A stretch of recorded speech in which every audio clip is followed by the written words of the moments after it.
Au nom du Père, du Fils et du Saint-Esprit. Amen. Mes très chers frères et sœurs, nous célébrons en ce dernier vendredi de Carême le précieux sang de Jésus.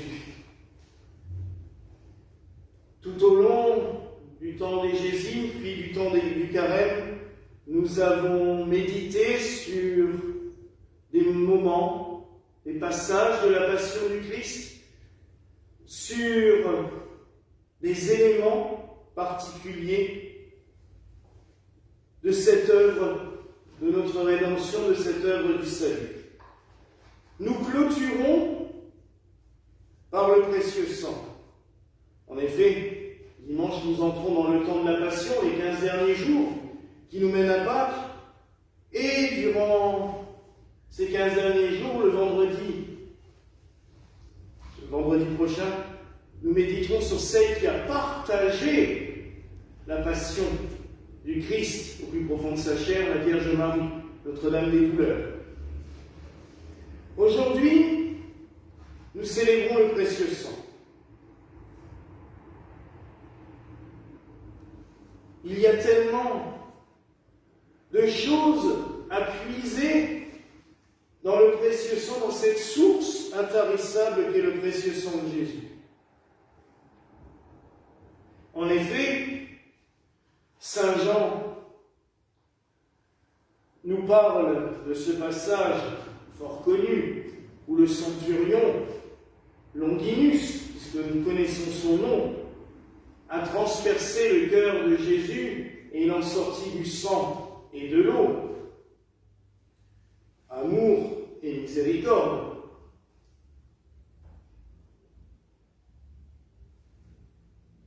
Nous connaissons aussi par Jean à quel point le sang de l'agneau, le sang de l'agneau divin, le sang du Christ, est source de purification, de bénédiction. Heureux ceux qui lavent leur sang, leurs vêtements dans le sang de l'agneau. Nous chantons à l'offertoire. Excusez-moi.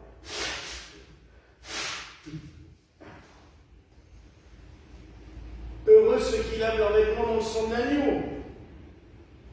C'est une purification. Tout simplement parce que on fait une analogie entre le sang des victimes des sacrifices du temple, le sacrifice animalier, qui avait lieu en quantité astronomique durant l'Ancien Testament.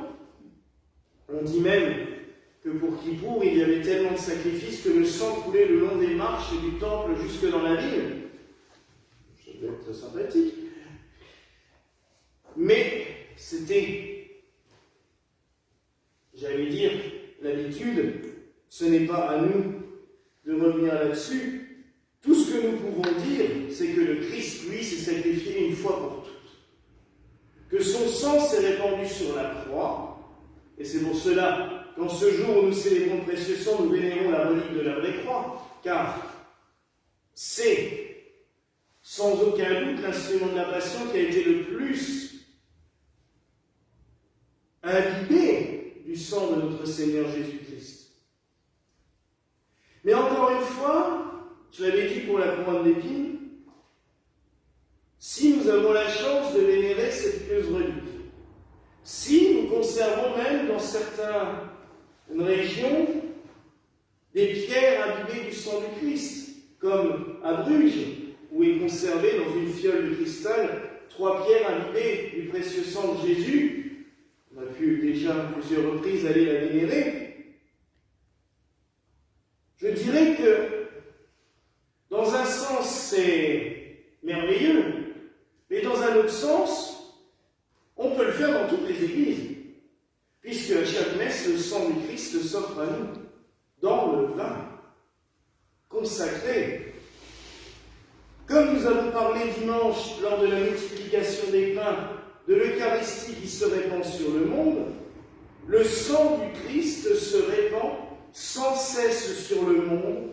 Il dévale les marches, pas que du temple de Jérusalem, mais de tous les temples que sont nos églises et de tous les temples que sont nos corps. Son sang se répand sur la terre pour nous purifier, pour nous laver, pour nous guérir, pour nous sanctifier. Car n'oublions pas que le sang a toujours été considéré comme le véhicule de l'âme. Ça, c'est beau.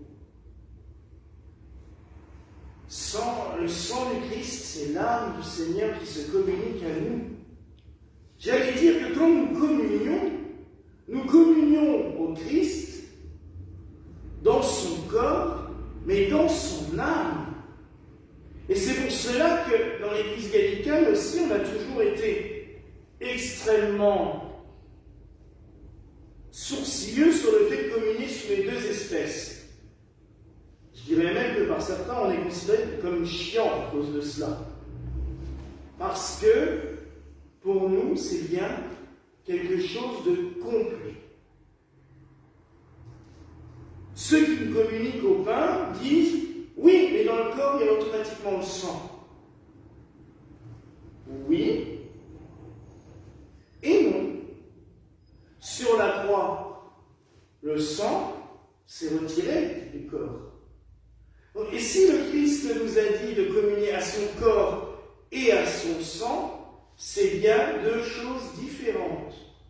Je dirais même plus, il est intéressant de voir dans les évangiles que le Christ, quand il dit à propos de son corps, il dit « Prenez et mangez, ceci est mon corps ». Quand il prend la coupe, il dit « Prenez et buvez-en tous ». Il insiste bien sur le fait que toutes et tous puissent communier au précieux sang. Ça veut dire de communier à son âme. Que le Seigneur vive réellement en nous, en son corps et en son âme. Et là, nous pouvons y trouver quelque chose de beaucoup plus grand, de beaucoup plus fort. Ignace de Loyola a écrit une prière qui disait « Âme du Christ, sanctifie-moi. Corps du Christ, nourris-moi. Sang du Christ, purifie-moi. » Cette prière est magnifique, je trouve, parce qu'elle nous unit à notre Seigneur. Elle n'en fait pas quelque chose de lointain. Le Christ n'est pas... Depuis son ascension, il n'est pas sur son petit nuage à nous contempler. Non. Il a disparu visiblement à nos yeux, mais depuis, il vit en nous. Et il vient vivre en nous, il vient demeurer en nous, il se montre à nous par le sacrement de l'Eucharistie. Malheureusement aussi, la fête du précieux sang a disparu dans la plupart des endroits. Le 4e vendredi de Carême, presque personne, à part quelques communautés traditionnelles, le célèbre encore. Et la 2e fête du précieux sang, qui est le 1er juillet ou le dimanche qui suit, a aussi disparu dans beaucoup d'endroits. Seul à Bruges, où le jeudi de l'Ascension, il y a la grande procession des reliques, qui est quelque chose de merveilleux. Je vous engage, quoique je préfère que vous soyez là pour l'Ascension ici, mais malheureusement, nous, je pense qu'on en reverra plus de sitôt. Mais si vous avez l'occasion d'être à l'Ascension à Bruges l'après-midi, de voir cette procession avec plus de 3500 figurants et personnes qui défilent en l'honneur du Christ, mais il y a plus de 40 000 personnes qui viennent la regarder. Donc, c'est 3 heures de procession. Hein. Ils sont obligés de mettre des bancs tout le long parce que la procession est d'une longueur. Mais c'est fabuleux, cette dévotion. Mais on pourrait très bien faire ça à chaque messe. À San Francisco, il y a 25 ans, on avait vu quelque chose de très beau dans l'ancienne cathédrale catholique, Old Sainte-Marie. Il y avait d'un côté le tabernacle avec les hosties, le Saint-Sacrement, et dans la chapelle de l'autre côté du chœur, il y avait un tabernacle ouvert avec une vitre, et dedans une bouteille en verre, en cristal, avec le vin. exposer le précieux sang. C'est la première fois et la dernière fois que j'ai vu ça. Et j'avais trouvé ça superbe. Je dis, ah, mais ça c'est chouette. On pouvait adorer le précieux sang en permanence. Et j'ai trouvé ça magnifique. Alors oui, mes frères et sœurs, quand nous avons cette chance de recevoir le précieux sang, pensons bien à tout ce qui vient en nous. Nous recevons le corps de Christ, mais nous recevons aussi son précieux sang. Alors dans notre façon gallicale de communier en trempant l'hostie, c'est juste par raison de simplicité, mais aussi d'hygiène, parce que si on donnait le calice à chacun, à la fin ça deviendrait catastrophique. Mais c'est bien le corps et le sang du Christ que nous recevons. Nous recevons son corps, nous recevons son âme. Alors demandons-lui bien de nous sanctifier.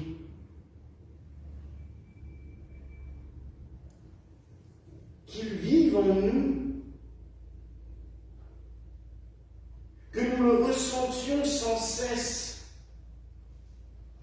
que son précieux sang nous apporte la guérison, la force, la bénédiction, la sanctification, tout ce que, dans les siècles passés, on demandait aux bestiaux qu'on allait tuer en sacrifice.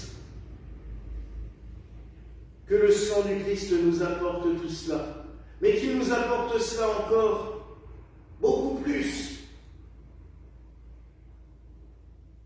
qu'il se répande sur nous, sur notre monde, sur toute la terre en ce moment, qu'il se répande aussi sur les pays en guerre. Oui, mes frères et sœurs, prions que le précieux sang soit source de paix, d'amour et de sanctification pour toutes et tous. Et je ferai un dernier vœu. Prions aussi pour qu'un jour toutes les églises reviennent à la communion, au corps et au sang du Christ, pour qu'il puisse s'offrir à toutes et tous, comme il nous l'a demandé et comme il le souhaite tant. Voilà la grâce que nous souhaitons ce soir au nom du Père, du Fils et du Saint-Esprit. Amen. Amen.